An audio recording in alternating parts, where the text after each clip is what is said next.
स्वयंस्फूर्तीने केलेलं लेखन, सदर लेखन, स्तंभ लेखन, माझ्यातल्या नटासाठी माझ्यातल्या लेखकांनी केलेलं लेखन आहे.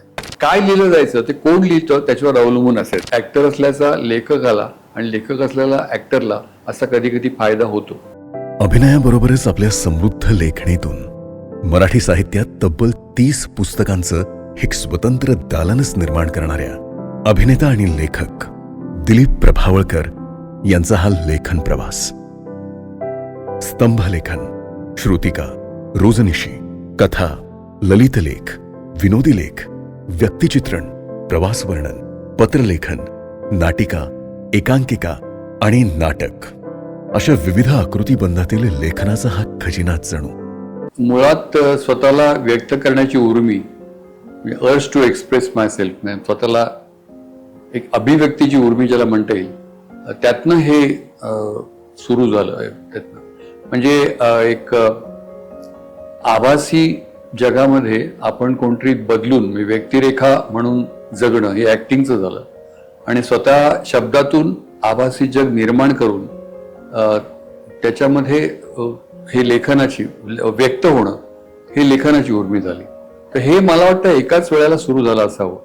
पण मग या अभिनयाच्या उर्मिनी म्हणा किंवा अभिनयाच्या एकूण सगळ्या त्या धावपळीनी जास्ती वेळ व्यापला, त्याच्यामुळे लेखनाला तुलनेने कमी वेळ देता आला. मला ज्या वेळेला मला ऍक्टिंग करावीशी वाटली, ज्या वेळेला मला बदलून लोकांसमोर यावंसं वाटलं, म्हणजे स्वतःचं व्यक्तिमत्व बदलून लोकांसमोर यावंसं वाटलं, चकित करावं लोकांना, हाच आहे का तो, असं लोकांनी म्हणावं असं वाटलं, त्याच वेळेला मला आपण काहीतरी लिहायला हवं अशी एक जाणीव झाली.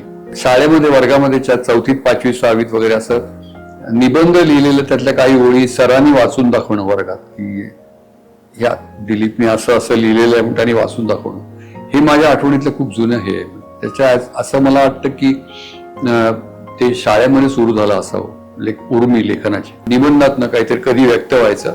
आणि कॉलेजमध्ये मी सायन्सला होतो, पण भित्तीपत्रक जे आमचे वॉलपेपर असायचं त्याच्यामध्ये सुद्धा लेखन माझं काही व्हायचं. आणि सायन्सचा कदाचित मी एकटाच विद्यार्थी होतो की तो बऱ्यापैकी रेग्युलरली नियमितपणे वॉलपेपरमध्ये लेखन करायचा. त्याचं कौतुक आर्ट्सला असलेली मुलं मुली करायची. तर हे सुरुवातीचं सगळं लेखन आहे. त्याच्यामुळे मला असं वाटतं की ते एकाच वेळेला दोन्ही ट्रॅक्स सुरू होते. की मी आता एक ढोबळ मनाने असं बघितलं तर 3 प्रकारचं लेखन आता मी मागे वळून बघताना असं मला वाटतं. एक म्हणजे स्वतःला लेखन करावंसं वाटणं, म्हणजे हे आपण लिहून बघायला हवं आणि हे द्यायला हवं आणि हे कसं वाटतं लोकांना आपल्याला समजायला हवं, हे स्वयंस्फूर्तीने केलेलं लेखन, स्वतःला वाटतं म्हणून. दुसरं म्हणजे कोणीतरी सांगितलं म्हणून, म्हणजे हे आमच्यासाठी लिहा, कंपल्शन केलं, सक्ती केली, तर ती डेडलाईन सांभाळून केलेलं सदर लेखन, स्तंभ लेखन, कॉलम रायटिंग ज्याला म्हणता येईल, ते बरंच केलं मी. माझी बरीच पुस्तकं ती कॉलम रायटिंगचं एकूण सगळा संग्रह आहे तो. आणि तिसरं म्हणजे माझ्यातल्या नटासाठी माझ्यातल्या लेखकांनी केलेलं लेखन आहे, ते पण कमी नाहीये. मी मगाशी म्हटलं त्याप्रमाणे काही लेखन जे माझं आहे ते कोणीतरी डोक्यावर बसून सक्ती करून असं झालेलं आहे. त्याच्यामुळे मला लिहायला लावलंय.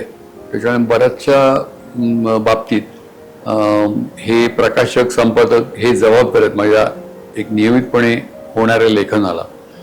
तर मी लोकसत्तासाठी कॉलम लिहावा, स्तंभ लेखन करावं असं मला खूप आग्रह होता. त्यांच्याकडून खूप फोन्स येत होते, निरोप येत होते, पण मी काही दाद देत नव्हतो. त्यावेळेला माझी नाटकं चालू होती, सिरियल होतं, नोकरीच होतीच माझी त्यावेळेला फार्मास्युटिकल कंपनीमध्ये, आणि मध्ये मध्ये शूटिंग वगैरे असायचं. म्हटलं असं रेग्युलरली मला नाही हे करता येणार.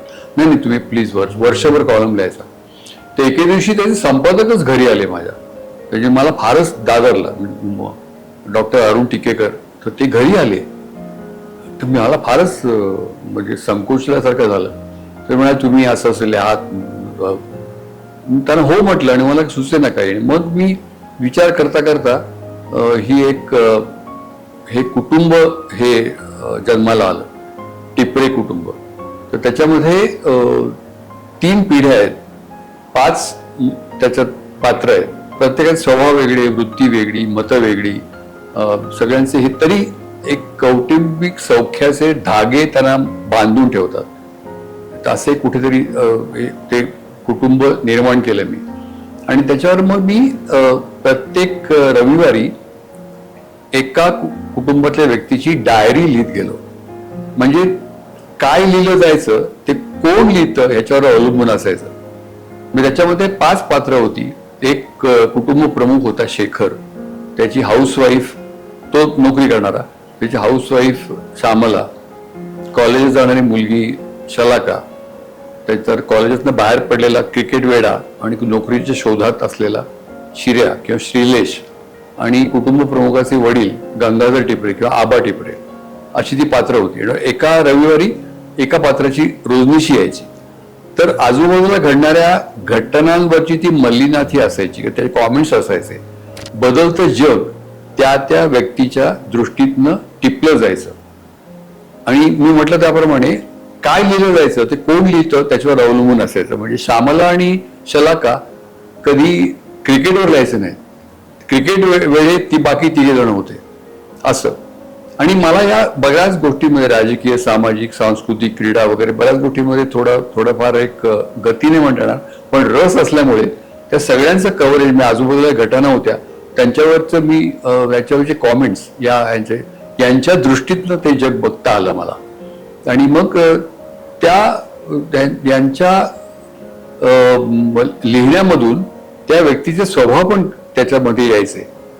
मला स्वतःला असं वाटतं की ते लिहिताना केलेले 5 रोल्स होते. म्हणजे एक थोडंसं ऍक्टर असल्याचा लेखकाला आणि लेखक असलेल्या ऍक्टरला असा कधी कधी फायदा होतो. मी पुढचं सांगतो त्याच्यावरून ते कळेल. कारण जेव्हा त्या लेखाचं पुस्तक झालं, ते पुण्याच्याच उत्कर्ष प्रकाशननी काढलं, सुधाकर जोशी, आणि ते केदार शिंदेच्या हातात पडलं. केदार शिंदे हा अतिशय उत्तम लेखक आणि तरुण तो दिग्दर्शक होता. तर तो म्हणाला मला ह्याच्यामध्ये सिरियल, म्हणजे त्याला खोळ्यात काढला. अरे म्हटलं ह्याच्या सिरियल कशी होईल, रोजनिशीतली पानं आहेत. नाही, ते प्रसंग मला घडताना दिसतात, समोर दिसतात त्याचं. याचा अर्थ ती चित्रात्मकता किंवा व्हिज्युअल क्वालिटी, ज्याला चित्रदर्शी लेखन शैली ज्याला म्हणता येईल, ती त्या लेखनामध्ये आलेली होती आपोआप. तर मी म्हटलं त्याप्रमाणे त्या त्या वेळेला केले ते रोल्स होते. म्हणजे मी जेव्हा शलाका करायचो तर मी शलाका होऊन लिहायचो. ते आबा टिपरे, मला सगळ्यात गंमत आली, आबा टिपरे लिहित. मला त्याला माहित नव्हतं मी नंतर आबा करणार आहे म्हणून. मी ते लिहित होतो आणि मग ते लिहित गेलो. मला खूप सगळे त्या स्वभावातले कंगोरे, छटा, मिस्किलपणा आबांचा, पॉझिटिव्ह सकारात्मक वृत्ती, अनेक गोष्टींमध्ये इंटरेस्ट घेणं, असं सगळं सांभाळून घेणं. आणि मग ह्यांची एकमेकांची नाती, हे पण त्याच्यामध्ये खूप महत्वाचं होतं. एक सांगायला हवं की ती ओरिजिनल पात्र माझी होती, मी क्रिएट केलेली होती. बरेचसे प्रसंग माझ्या अनुदिनी या पुस्तकातले होते. त्याचं नाव अनुदिनी असंच नाव होतं त्या कॉलमचं. मी every day, day to day असं प्रत्येक अनुदिनी. तर त्याची सिरियल जेव्हा करायची ठरली तेव्हा त्या सिरियलचं पटकथा लेखन हे केदार शिंदेनी केलं. तो डायरेक्टर होता. आणि संवाद हे गुरु ठाकूरचे होते, ज्यांनी नंतर मग वाजली की 12 वगैरे याच्यातली नटरंगमधली गाणी लिहिली. अख्खा सिनेमा आमचा नारबाची वाडी त्यांनी लिहिला. दशावतारची गीतं आणि संवाद गुरु ठाकूरनी लिहिले. त्यांनी माझ्याबरोबर पहिल्यांदा आमचं कॉम्बिनेशन होतं. मी आबा टिपरे होतो आणि तो पट्टकथा संवाद लेखन गुरु ठाकूर करत होता. त्याचं ते खूप त्यावेळेला पॉप्युलर झालं. त्याच्यामुळे त्याचा तो विनोद त्यातला जो होता, नर्म विनोद जो होता, तो त्याला बरोबर त्यांनी वेन पकडली होती गुरु ठाकूरनी. आणि मी त्यात अजिबात लक्ष घालायचो नाही. मी फक्त ऍक्टिंग करायचो आबांची त्या सिरियलमध्ये. मी जरी लेखन त्या मूळ माझं असलं तरी हे मात्र गुरु ठाकूर आणि यांच्यात स्वतःला स्वाधीन करायचो. आणि त्यांनी हे केलेलंच मग आम्ही तिथे करायचो. नमस्कार, मी गुरु ठाकूर. लेखक दिलीप प्रभावळकर. खरं तर श्रीयुत गंगाधर टिपरे नावाच्या एका मालिकेच्या निमित्ताने मला सांगण्यात आलं की दिलीप प्रभावळकर यांच्या अनुदिनी या पुस्तकावर आपण एक मालिका करतोय आणि त्याचं संवाद लेखन तुला करायचंय. तर माझ्यासाठी तो पहिला आनंदाचा क्षण होता, कारण त्यापूर्वी फार कमी लोकांना माहित असेल की माझ्या करिअरची सुरुवात मी व्यंगचित्रकार आणि नंतर स्तंभलेखक म्हणून केली. आणि त्या स्तंभलेखनाकडे वळण्याकरता जी माणसं जबाबदार होती किंवा ज्यांचं वाचून मी प्रभावित झालो होतो आणि आपणही लिहू शकतो, त्यातलं एक नाव होतं दिलीप प्रभावळकर.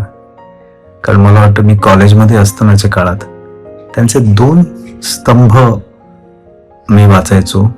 एक होता गुगली, मला वाटतं षटकार मध्ये तो यायचा, ते थोडंसं सटायर क्रिकेटवर असायचं. आणि कागदी बाण नावाचा एक स्तंभ मला भयंकर आवडायचा. त्यानंतर लोकसत्तामध्ये अनुदिनी नावाचा कॉलम सुरू झाला. आणि या सगळ्या लेखनाचा कुठेतरी वाटतं ना की आपणही लिहावं, पण त्याआधी ठणठण फाळ वाचलं होतं मी. आणि त्या प्रकारच्या लेखनानंतर दिलीप काकांचं लेखन. तर हा सगळा एक म्हणतात ना, मनात सगळं ते साचलेलं होतं. आणि अचानक त्यांच्याच पुस्तकावर लिहायचं. तर दडपणही होतं. पहिला एपिसोड लिहिला आणि त्यांना भयंकर आवडला. आणि पहिल्यांदा आम्ही समोरासमोर आलो. आणि तुम्ही ज्याचे चाहते असता म्हणजे त्यांच्या अभिनयाचा तर होतोच, कारण लहानपणी चिमणराव भयंकर आवडायचं. त्यानंतर एक डाव भूताचं नाव त्यांचा सिनेमा होता जो पहिला होता, त्यामुळे त्यातलं ते भाबडं मास्तराचं कॅरेक्टर. आणि त्यानंतर डायरेक्ट त्यांच्या समोर उभा राहिलो. पण मला असं वाटतं की एखाद्या नव्या मुलाला जे प्रोत्साहन देऊन म्हणतात ना की त्यांचं पहिलंच वाक्य होतं, तू छान देतोस, आता मला दाखवायची गरज नाही, तुला ती त्याची काय ते म्हणाले होते शब्द की त्याची नाडी तुला गवसली आहे अचूक. आणि हे वाक्य त्यांनी शेवटपर्यंत पाळलं. शेवटच्या एपिसोडपर्यंत त्यांनी सरेंडर केलं होतं की मी ते एपिसोड द्यायचो. त्यात एकही म्हणजे खरं तर लेखक असतो, तू प्रत्येक वेळी सांगतो की नाही माझं पात्र असं नव्हतं, हे नको, हे बदल, असं त्यांनी एकदाही सांगितलं नाही. आणि मग आमच्यातला ऋणानुबंध बहरत गेला.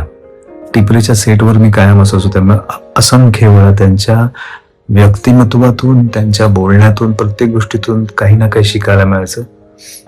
आणि हे शिकणं पुढे मला उपयोगी पडलं, कारण अर्थात मी व्यंगचित्रकार असल्यामुळे एक ऑब्झर्वेशन असतं त्या व्यक्तिमत्वाचं. तर त्यांच्या व्यक्तिमत्वात न दिसणारे असे असंख्य पैलू मला त्या टिपरीच्या सेटवर सापडले होते, ज्याचा फायदा मला नारबाची वाडी नावाचा सिनेमा करताना झाला. की ते सगळे बारकावे जे टिपरेत नव्हते ते मला नारबाच्या वाडीत आणता आले. त्याची पात्र रचना करताना, ते नारबाचं कॅरेक्टर करताना आलेच. आणखीन एका गोष्टीचं श्रेय त्यांना जातं की त्यात एका 2 सीनला मी कुठेतरी ओवी स्वरूपात लिहिलं, नारो म्हणे असं. आणि त्याने मला प्रोत्साहन दिलं की अरे एक कशाला, प्रत्येकाला आपण काहीतरी आणू. आणि त्या सेटवर ते मला चार्ज करायचे की अरे याच्यावर काही सुचतं का बघ. आणि असं करता करता नारबाच्या वाडीमध्ये नारो म्हणे प्रकारच्या ज्या ओवी स्टाईलचं जे लेखन आहे त्या मी जवळपास 24 लिहिल्या. तर त्याचं प्रोत्साहन अर्थात त्याने दिलं म्हणून ते झालं. मुळात चित्रपट लिहिताना तसं काही माझ्या डोक्यात नव्हतं. ते अगदी चित्रपट संपतो आणि शेवटी ते नारळ सोडतात, तर तेव्हाही एक ते लिहिलंय मी नारो म्हणे. आणि त्यानंतर दशावतार. तर असं मला वाटतं की अशा प्रकारचा लेखक आणि अभिनेता जेव्हा तुमच्या संपर्कात होतो, तुम्हाला एक परिसस्पर्श होतो.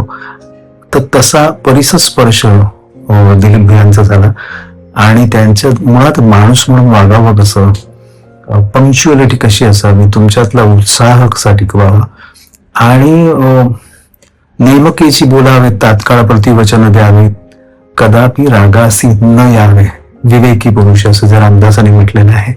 त्याचं उत्तम उदाहरण म्हणजे मला वाटतं दिलीप भैया आहेत की त्यांच्या संपर्कात तुम्ही घडत जाता. आजवर त्यांच्याकडनं शिकलोय आणि शिकत राहीन. मला असं वाटतं की त्यांना फक्त उदंड आयुष्य द्यावं, त्यांचा उत्साह, जोश तसाच टिकून राहावा. त्यांना मनापासून शुभेच्छा. दुसरी गंमत सांगायची म्हणजे त्या पुस्तकाचं नाव जेव्हा ते उत्कर्ष प्रकाशननी काढलं, त्याचं नाव अनुदिनी असं पुस्तकाचं नाव होतं. पण सिरियलची पॉप्युलरिटी लक्षात घेतल्यानंतर सुधाकर जोशींनी त्याचं नाव बदललं, अनुदिनी अर्थात श्रीयुत गंगाधर टिपरे असं केलं. आणि त्याच्या आवृत्त्या निघाल्या. खप वाढला पुस्तकाचा त्याच्यामुळे टेलिव्हिजनमुळे आपली वाचन संस्कृती वाढते असा मला दुसऱ्यांदा अनुभव आला. पहिला अनुभव चिमणरावच्या वेळेला आला होता. चिमणराव सिरियल जेव्हा चालू होती तेव्हा चिवीन जोशींची पुस्तकं चिमणरावची आउट ऑफ प्रिंट झाली होती. तसाच अनुभव पुन्हा इथे झाला. ही आउट ऑफ प्रिंट नाही झाली पण आवृत्त्या निघाल्या त्याच्या आणि नाव बदललं गेलं. आणि मग त्यांनी हौसेनी आतमध्ये आमचे सिरियलचे फोटो पण टाकले आतमध्ये. ते आधी नव्हते अनुदिनी म्हणून. सिरियलचे काही फोटो त्यांना मिळाले रंगीत, ते आत टाकले. तसा तो गमतीशीर अनुभव होता. विनोदातील सहजता, व्यक्तिरेखांचा खुलत जाणारा आलेख आणि प्रसंगांची कमाल दृश्यमानता असे चित्रदर्शी लेखन प्रत्येक कथेत, प्रसंगात आपल्याला अलगद घेऊन जाते. हरवलेली ट्रॉफी आणि इतर कथा, माझ्या धम्माल गोष्टी, कॉलनीतल्या गोष्टी या पुस्तकातून त्यांचं स्वतःचं बालपण वाचकांना अनुभवता येतं. तर बालनाटिका या पुस्तकात त्यांची बोकड गाडी ही एकमेव कविता लक्ष वेधून घेते. ते माधव कुलकर्णी त्यावेळेला बाल दरबार नावाच्या रेडिओच्या मुलांच्या कार्यक्रमाचे ते निर्माते होते. तर त्यांनी मला धरलं आणि मला त्यांनी दमच दिला. म्हणजे त्यांनी अगदी प्रेमाने की तू लिह. भाऊ म्हटलं नाही खरं, मला वेळ, माझी नाटकं चालू आहेत, काय सिरियल असते, असं मला नाही जमणार रेग्युलरली लिहायला. आणि मला ते माध्यम रेडिओ आवडतं. फक्त ते जरी फक्त श्राव्य हे असलं तरी ते खूप छान माध्यम आहे. पण असं मला रेग्युलर नाही जमणार. आणि त्याला मी आपलं ते टाळायला म्हणून मी त्यांना म्हटलं की आता टेलिव्हिजन आलेलं आहे तर आता रेडिओ कोण ऐकतो असं मी त्यांना म्हटलं. मी ते संकट टाळायला. ते म्हणाले नाही, तू मी सांगतो ते आपण तू लिही, आपण बघूया लिहू. तर तू मुलांसाठी तयार कर, काय करावं. तर मी लहान असताना मला वाचनाची बऱ्यापैकी आवड होती. त्याच्यामुळे लहान असताना माझं लहानपणीचं जग ज्यांनी घडवलं ते माझे त्यावेळेचे नायक पुस्तकातले गोट्या नाधो तामणकरांचा किंवा श्रीराम कानवेलकरांचा चंदू किंवा टॉम सॉयरचं भाषांतर मी मराठी माध्यमातला ते मी वाचलं होतं, रघुवीर सामंतांनी केलेलं. रॉबिन हुड बारा भागवतांचा ते पण त्यांचं रूपांतर भाषांतर होतं. ते यांनी माझं जग खूप श्रीमंत केलं होतं त्यावेळेला लहान असताना. तर स्वतः आता निर्मिती करायचं म्हटल्यानंतर मला हे सगळे माझे लहानपणी माझ्या भावविश्वात प्रवेश केलेले हे सगळे नायक माझे लहानपणीचे यांचं कुठेतरी दुरान्वयाने म्हणा की कळत नकळत एक हे झालं की कशा तऱ्हेने हे करता येईल नवीन. मग हा बोक्या जन्माला आला. बोक्या सातबंडे आजच्या काळातला, आजच्या वातावरणातला, आजच्या काय म्हणा एक सगळ्या रेलेव्हन्स त्याचा सुसंगत आजच्या काळासाठी असा एक 9 ते 10 वर्षाचा मुलगा जन्माला आला, म्हणजे माझ्या लेखनात आला. आणि त्याचा स्वभाव पण असा चळवळ्या, धूर्त, बोलण्यात हुशार, पण खूप चांगुलपणा, म्हणजे लोकांच्या उपयोगी पडावं, भलेपणा हा त्याच्यामध्ये असं एक पात्र जन्माला आलं. आणि मग त्याच्या भोवती मी एक खट्याळपणा थोडा त्याचा एक विनोदी ढाचा होता. असा म्हणजे विनोदीच कथा होत्या सगळ्या त्या श्रुतिकेच्या कथा. आणि बोक्याची वेगवेगळी साहस, वेगवेगळी धाडस, त्याच्यामध्ये धाडस ज्यांची केलेली, धाडसाने केलेली सगळी ज्या त्याच्या गोष्टी होत्या, पराक्रम होते, ते सगळे त्याच्यामध्ये प्रत्येक श्रुतिकेमध्ये वेगळे पराक्रम असायचे. आणि आश्चर्य म्हणजे या टेलिव्हिजनच्या काळामध्ये त्यांनी मला आलेली पत्र दाखवली, एवढी इतका ढीकभर दाखव. तू मला सांगत होतास त्यातनं सुटण्यासाठी की लिहायला नको म्हणून, की कोणी रेडिओ ऐकत नाही म्हणून, हे बघ. आणि ती सगळी पत्र गावातनं जिकडे टेलिव्हिजन पोहोचलेलं नाही तिथली नव्हती, जिकडे टेलिव्हिजन आलेल्या अशा मोठ्या शहरातली सुद्धा पत्र होती, मोठी जास्ती पत्र, की आम्ही नेहमाने ऐकतो, आम्हाला खूप आवडतं. मला हुरूप आला, मला स्फूर्ती आली, मला उत्साह वाटायला लागला. मग राजहंसच्या दिलीप माधवकरांनी सांगितलं की श्रुतिकांची पुस्तकं कोणी वाचत नाही, असं म्हणजे कोणी बुक डेपोमध्ये जाऊन आम्हाला श्रुतिकांची पुस्तकं द्या, रेडिओ प्ले द्या असं कोणी म्हणत नाही. तर तुम्ही याच्या कथा करा, गोष्टी करा. आणि मग मी त्याच्या कथा इथल्या होऊ शकतात का असं पाहिलं. मला असं लक्षात आलं की ते त्याच्यात कथा होऊ शकतात.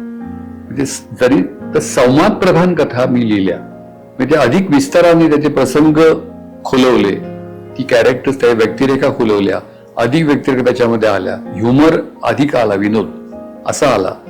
अधिक ड्रॅमॅटिक नाट्यपूर्ण प्रसंग त्याच्यामध्ये घडले. पण बेसिक सगळं त्या श्रुतिकेचंच कथासूत्र होतं. एका पुस्तकामध्ये 5 कथा त्यांनी घेतल्या, अशी 3 पुस्तकं बाजारात आली. 1, 2, 3 भाग बोक्याचे. आणि तुम्हाला सांगितलं तर नवल वाटेल, आश्चर्य वाटेल, आनंद होईल की त्याची आता बोक्याची 25वी आवृत्ती चालली त्या पहिल्या 3 भागांची. मग 4था आणि 5वा भाग आला आणि त्याच्यामध्ये मग हे मी साहित्य अकादमी पुरस्कार जो मिळाला पहिल्या 3 भागाला किंवा नंतरच्या भागांना पण राज्य पुरस्कार मिळाले. साहित्य पुरस्कार, महाराष्ट्र राज्य साहित्य पुरस्कार मिळाले, 2दा मिळाले. पण साहित्य अकादमीचा राष्ट्रीय पुरस्कार 4थ्या आणि 5व्या भागाला मिळाला. मी आधीच म्युनिकला जायच्या आधीच मी त्याच्यात लिहिलेलं होतं की बोक्याची, मी असंच लिहिलं होतं की बोक्याची एक आत्या म्हणजे बोक्याच्या बाबांची बहीण ही जर्मनीला गेली. जर्मनीला का माहित नाही, त्यावेळेस मी लिहून गेलो होतो ती जर्मनीला असते श्रुतिका लिहिताना. आणि मग बऱ्याच वर्षानंतर मला खरं जर्मनीला जायची वेळ आली तिकडे प्रोग्रामसाठी, माझ्या कार्यक्रमासाठी म्युनिक महाराष्ट्र मंडळाने मला बोलवलं होतं. आणि तिथे म्युनिक महाराष्ट्र मंडळाचे लोक म्हणाले की इथे जवळ दाखाऊ नावाचं एक गाव आहे, तिथे तुम्हाला जायला आवडेल का? म्हणजे काय तिथे?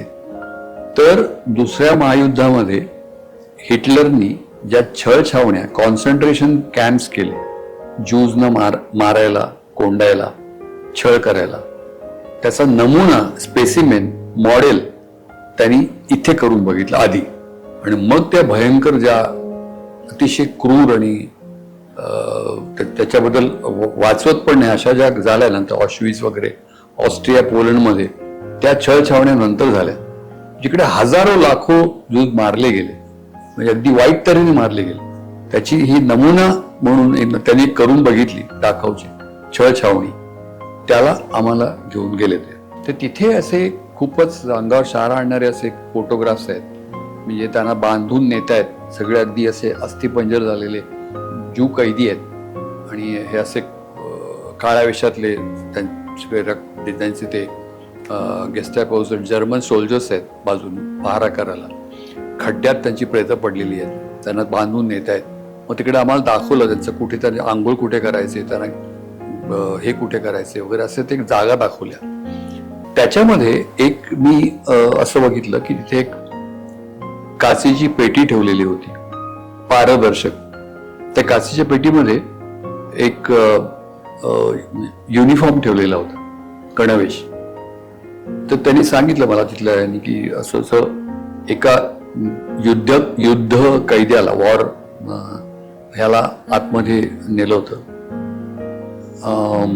तर तो आत नेताना कैद्याचे कपडे घालण्यासाठी त्यांनी युनिफॉर्म त्याचा काढून ठेवला होता. आणि ते युनिफॉर्म काढून ठेवल्यानंतर त्या युनिफॉर्म मधल्या जे काही त्याच्या वस्तू होत्या त्या पण मांडून ठेवल्या होत्या. म्हणजे एका खिशातल्या वस्तूमध्ये एक वॉलेट म्हणजे आपलं पाकिट पैशाचं असं ठेवलेलं होतं. आणि वॉलेट मधल्या वस्तू कार्ड काय त्यावेळेची ठेवलेली होती. त्याच्यामध्ये एक फोटो होता, तो त्या युद्धकैद्याच्या मुलीचा होता. ती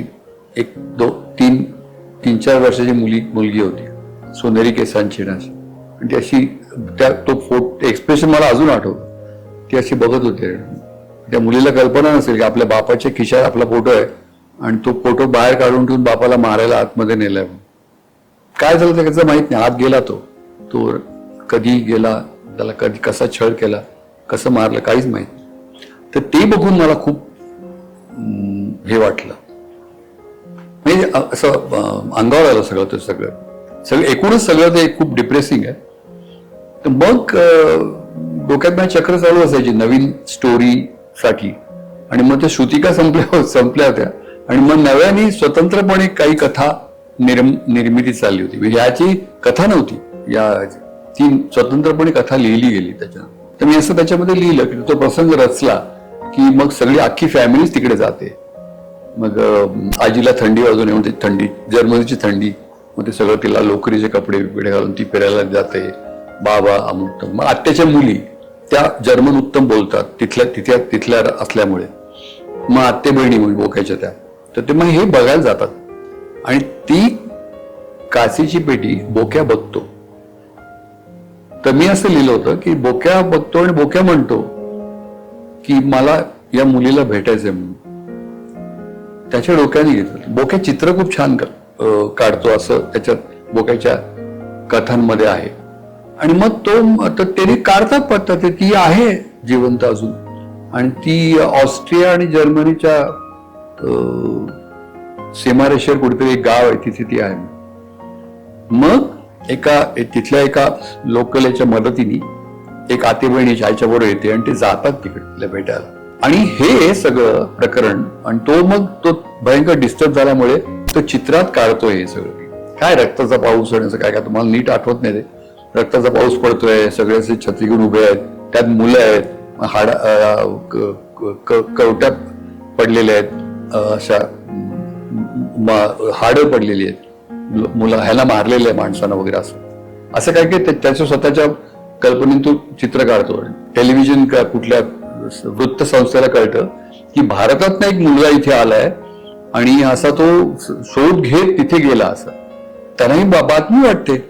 तर त्यांना हा एक सिम्बॉलिक म्हणजे एक प्रतिकात्मक माणुसकीचा संदेश वाटतो. माणुसकीचं हे वाटतं त्यांना की हे असं इतकं भलेपणा, इतकं ते युद्धाचं सावट हे झालेलं, आणि असा एक मुलगा एका माणुसकीचा यांनी असं झपाटून जाऊन त्या मुलीला भेटायला गेले. त्याने ही बातमी वाटते मोठी. आणि मग तिथे बोक्याचा इंटरव्ह्यू होतो वगैरे वगैरे वगैरे असं काय काय. तर ती कथा त्याच्यामध्ये होती. आपण माणसं आहोत, राक्षस नाही, असं काही नाव होतं त्याचं. तर ती कथा त्या 4 आणि 5 भागामध्ये आहे. पण मला आपलं असं वाटलं की त्याच्यामुळे त्या कथेमुळे त्याला साहित्य अकादमीचा पुरस्कार मिळाला. आणि मग तो म्हणजे मला बाकी ते नॅशनल अवॉर्ड जे मिळाले दिल्लीला मिळाले होते. म्हणजे लगेरो मुन्नाभाईमधल्या गांधींच्या रोलसाठी आपल्या यांच्या हस्ते, प्रेसिडेंटच्या हस्ते प्रतिभा पाटील त्यावेळेला होत्या, दिल्लीला मिळाला. किंवा संगीत नाटक अकादमीचा पुरस्कार कॉन्ट्रीब्युशन टू मराठी थिएटर हा पण दिल्लीला मिळाला व्हाईस प्रेसिडेंटच्या हस्ते. पण हा पुरस्कार साहित्य अकादमीचा कलकत्त्याला मिळाला. आणि त्यांचे खूप मोठे त्यांचे कादंबरीकार कवी गंगोपाध्याय म्हणून त्यांच्या हस्ते हा, आता ते नाहीत वारले, त्यांच्या हस्ते मला हा पुरस्कार देण्यात आला. सगळ्या ती एकूण त्या फंक्शनवर बेंगॉली भाषेची, संस्कृतीची छाप होती. पण एक छान अनौपचारिक गोडवा होता सगळ्या समारंभाला असा. आणि मग तिथे हा पुरस्कार तिथे A to U म्हणजे आसामीज पासून उर्दू पर्यंत असे सगळ्या भाषांमधल्या बाल साहित्याला पुरस्कार दिले गेले. त्यात मराठीमधला मी होतो, M मराठी. तर मी आणि मल्हारी M आमचे दोघांचे एकत्र फोटो तिथे काढले. कारण आमची प्रत्येकाचे असे हे लावलेले होते फोटो आणि त्याच्या खाली माहिती. तर M मराठी आणि मल्याळमचे शेजारी आले. मग मल्याळी मला रिक्वेस्ट केली की माझ्यावर तुम्ही पण या, आपण दोघांचे मिळून काढूया. म्हणून ते मराठी आणि मल्याळी एकत्र आमचे फोटो काढले. समाजात घडणाऱ्या घटनांकडे पाहण्याची एक वेगळी दृष्टी आणि उत्तम निरीक्षण, यातूनच त्यांनी सातत्याने स्तंभलेखन केले. वास्तवातील घटनांना कल्पनेची जोड देऊन केलेलं मिश्किल विडंबन असलं तरी त्यात टीकेची बोचरी झोड मात्र अजिबात नाही.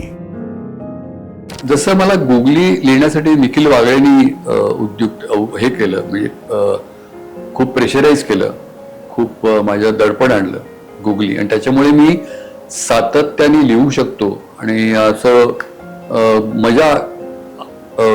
मजा येईल असं लेखन करू शकतो. हा कॉन्फिडन्स मला निखिल वागळेंनी मला केलेल्या आग्रहामुळे मिळाला.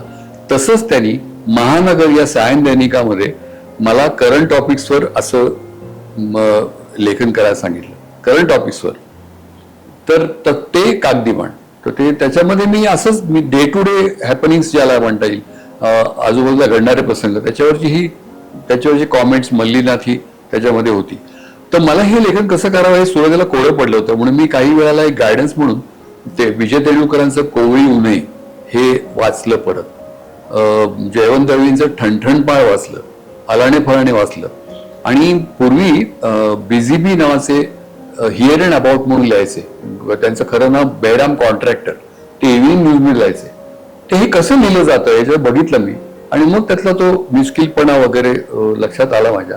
आणि नवीन नवीन टॉपिक्स मिळायला लागले. त्याचा कागदी बाण झालं आणि त्या कागदी बाणला चिमी जोशी पुरस्कार मिळाला.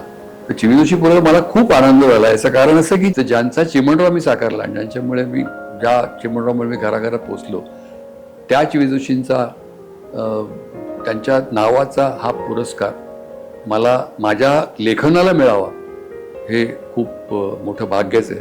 आणि मला जे आणि हे नॅशनल अवॉर्ड्स मगाशी मी सांगितले त्याच्या इतकंच हा पुरस्कारही मला महत्त्वाचा वाटतो. ज्या चिमणरावमुळे मी घराघरात पोचलो, मला लोकप्रियता मिळाली, मला चेहरा मिळाला, मला प्रतिमा मिळाली, इमेज ज्याला म्हणता येईल अशी मिळाली. चिमणरावचे चिमी जोशी त्यांची मी त्या निमित्ताने मी लहानपणी वाचली होती. तर चिमणराव करताना पुन्हा एकदा सगळी पुस्तकं चिमणरावची वाचली. चिमणरावचे चराट, आणखी चिमणराव, तिसऱ्यांदा चिमणराव आणि चौथे चिमणराव ही 4 पुस्तकं चिमणरावची आहेत. गुंड्याभाऊ आहे, मोरवणे मैना या नावाचं पुस्तक आहे. अशी सगळी ती वाचली. तर त्यांची एक गंमत सांगायची म्हणजे चिमी जोशींची, ते अतिशय गंभीर होते. मी भेटलो नाही त्यांना कधी, मी कधीच भेटलो नाही, मी ऐकीव सगळं. अतिशय गंभीर होते. म्हणजे ते असं हा माणूस विनोदी लिहू शकेल असं वाटायचंच नाही. पण आचार्य अत्रे चिमी जोशींना कोमल विनोदाचे फुलमाळी असं म्हणायचे. तर त्या कोमल विनोदाच्या फुलमाळी त्याला ज्यांना म्हटलं जायचं त्यांचा हा त्यांचं हे पात्र चिमणराव मला साकारायला मिळालं. तेव्हा ते करताना मला असं वाटलं की तो ह्युमर, ती एक मानसिकता चिमणरावची ही कुठेतरी तो विनोदाची पद्धत, विनोदाची तऱ्हा, विनोदाचं एक सटल हे असणं, नर्म विनोदी असणं आणि तो निरागसता हे कुठेतरी ऍक्टर म्हणून माझ्या झिरपला असावं. आणि ती कदाचित इनडायरेक्टली ते लेखनामध्ये सुद्धा आलेलं असू शकेल. चिमी जोशींनी स्वतःच्या विनोदाबद्दल लिहिताना असं म्हटलेलं आहे की स्वतःच्याच कॅरेक्टर बद्दल की चिमणराव हा एरवी कितीही ऐकणाऱ्याला, बघणाऱ्याला आनंद देणारा, वाचणाऱ्याला आनंद देणारा असला, आनंदाचं वलय उत्पन्न करणारा असला तरी त्यांनी त्याच्या निर्माणकर्त्याला म्हणजे स्वतःला, चिमी जोशीला निर्माणकर्त्याला प्रसूती वेदना दिलेल्या आहेत. म्हणजे विनोद हा निर्माण करणं हे खूप कष्टाचं आणि श्रमाचं काम असतं असं मला वाटतं की हे मलाही हा अनुभव थोड्याफार प्रमाणात आला. चिमी जोशी इतका नाही पण असा सहजपणे हे नाही. कधी कधी तुम्हाला बोक्याच्या कथा रचताना किंवा काय कथा कुठल्याही रचताना, विनोदी कथा रचताना असं हुकमी विनोदी लेखन करता येत नाही. त्याच्यामागे परिश्रम आणि त्याच्यामागे मेहनत, त्याच्यामागे जिकिरीचं काम असतं ते असं मला वाटतं. देवाणघेवाण. प्रिय आनंदराव, सप्रेम नमस्कार. पत्र लिहिण्यास कारण की एक प्रस्ताव मांडायचा आहे. आमच्या ऑफिसात फणसेबाई आहेत. त्यांच्या घरी फ्रान्समधून 2 फ्रेंच मुली राहायला आलेल्या आहेत. त्यांचा मुलगा आणि मुलगी गेल्या वर्षी फ्रान्समध्ये एका कुटुंबात राहायला गेली होती. सांस्कृतिक देवाणघेवाण या नावानं हा कार्यक्रम होता म्हणे. यावरून मला एक कल्पना सुचली, आपण मुंबईतल्या मुंबईत हा प्रयोग का करून पाहू नये. नाहीतरी मुलांना उन्हाळ्याची सुट्टी आहेच, मुलांची काही दिवसांपुरती देवाणघेवाण केली तर. म्हणजे आमचा राहुल तुमच्या घरी पाठवायचा आणि बदल्यात तुमचं मन्नू आमच्याकडे ठेवायचा. मुलं दुसऱ्याच्या घरी जबाबदारीनं वागतात. आई वडिलांपासून दूर गेली की स्वावलंबी बनतात. सवयीच्या घरातून वेगळ्या वातावरणात गेली की आपोआप समजूतदार होतात असं अनेक जण सांगतात. आमचा राहुल फार वाणपणा करतो. आता सुट्टीच असल्यामुळे दर 2 तासाला त्याला भूक लागते. हाताला मिळेल ते तो खातो असं ही सांगते. त्याचे अनेक उपद्रवी उद्योग चालू असतात. त्याचं वय 10 आणि परवा मी घरी नसताना त्याने माझं दाढीचं सामान घेऊन दाढी करून पाहिली. काल घरी कॉलनीतली पोरं जमून महाभारत खेळत होता. हा स्वतः द्रोणाचार्य झाला. हिचं गंगावन कातरून दाढी मिशा लावल्या आणि मैदा शिंपडून पांढऱ्या केल्या. हे असले त्याचे उद्योग सतत चालू असतात. क्रिकेटच्या बॅटवर उपड्या कळशा बांधून भीम करण्यासारखे गदायुद्ध खेळतात. तुमचं घर शांत आहे, पुस्तकं वाचायला मिळतील, चांगले संस्कार होतील काय ते कळवा. तुमचा शरद. प्रिय शरद, सन विवी. पत्र मिळालं, कल्पना आवडली. आमच्या मन्नूलाही बदल हवाच आहे असं आम्हाला वाटतं. तो पुस्तकातला किडा झालाय. दरवर्षी डोळ्यांचा नंबर आपला वाढतोच आहे. दिवसभर डोळ्यांसमोर पुस्तक नाही तर कॉमिक्स घेऊन बसलेला असतो. घराची लायब्ररी झाली आहे. तुमच्याकडे जरा मोकळेपणा मिळाला, वाचनाची मूर्खासारखी केलेली सक्ती राहिली नाही, हे मी हिच्या नकळत लिहित आहे. तर तो सुधारेल. बालसुलभ खोड्या आणि नवनव्या खेळांमुळे एक प्रकारचं चैतन्य येईल. रविवारीच मन्नूला टॅक्सीने पोहोचवतो आणि त्याच टॅक्सीतून राहुलला घेऊन येतो. तुमचा आनंदराव. प्रिय बाबा, मी खुशाल आहे. इकडे धमाल येते. आनंद काकांच्या पाठीवर बसून मी महाभारत युद्ध खेळतो आहे. ते एकदा रथ तर एकदा हत्ती होतात. आत्ता काकू त्यांची पाठ शेकत आहेत. त्यांनाही मजा येते असं ते कणत म्हणतात. तुमचा राहुल. प्रिय डॅड, आय एम फाईन. अंकलच्या सांगण्यावरून 2 ओळी लिहित आहे. माझ्या रीडिंग हॅबिटचे अंकल आंटींना खूप कौतुक आहे. चिक्कार छान छान वाचायला देऊन वीणा आंटी झोपते. खूप दिवसांची झोप राहिली आहे असे म्हणते तुमचा मुन्नू. प्रिय वीणाताई, आपल्या मुलांच्या देवाणघेवाणीचा कार्यक्रम यशस्वी झाला, धन्यवाद. असा सासूबाईंचा करता येईल का? निर्भयपणे कळवा. तुमची कांचन.